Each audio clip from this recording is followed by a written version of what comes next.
मला जर कोणी विचारलं तुम्ही कसे पुढारी, तर मी डॉक्टरला आपल्याला सांगत असतो मी गप्पिष्ट माणूस, सगळं खोटं सांगत असतो. डॉक्टर विचारलं काय करा, बाबाला विचारलं म्हणजे खोट्याची भरपाई कशी करा, तर ते म्हणजे एखादी सत्य गोष्ट करा दिवसभरात,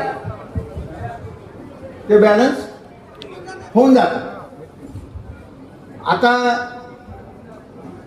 बाप्पा याची सुनबाई, खरी गोष्ट कोणती बोलायची तुम्हाला विश्वास बसला बोलतो. सध्या पंढरपूरच्या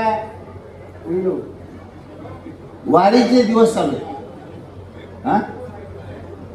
वारीचे दिवस आहेत का नाही.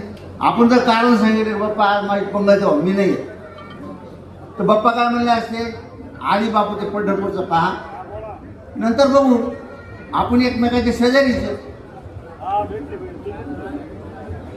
मला रात्री आज सकाळी जायचं होतं, नीट आहे, मला सकाळी जायचं होतं.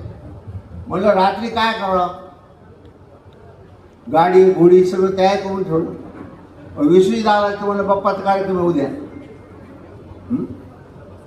मग मी काय केलं, पांडुरंगाला विनंती केली किंवा सकाळपर्यंत मला मार्गदर्शन कर, बाप्पाच्या कार्यक्रमात राहू का पंढरपूरच्या वारीला येऊ.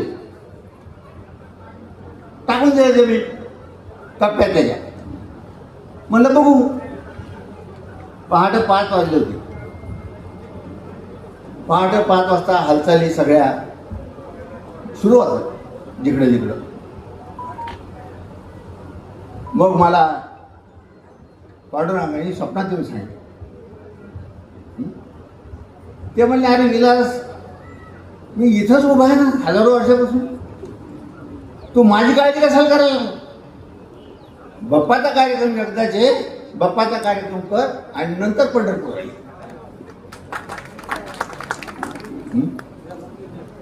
देवाने संतांनी आपलं काय शिकवलं की तुम्ही माणसाचा आदर करा. आता नगर परिषद निवडणुका होत्या, आमचे बाप्पा मरकड गुडान ते सगळे लोक या निवडणुकीमध्ये संपूर्ण ताकरी उतरले होते. बाप्पाचा अजिबात थांबत नव्हते.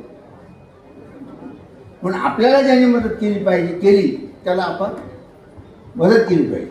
आता इथं मदत काय पाहिजे, इथं मदत काय, स्टेज तुमचं, हारं तुमची, शाळेही तुमच्या. आम्ही यायचं स्टेजवर बसायचं, कार्यक्रम झाला उठून जायचं.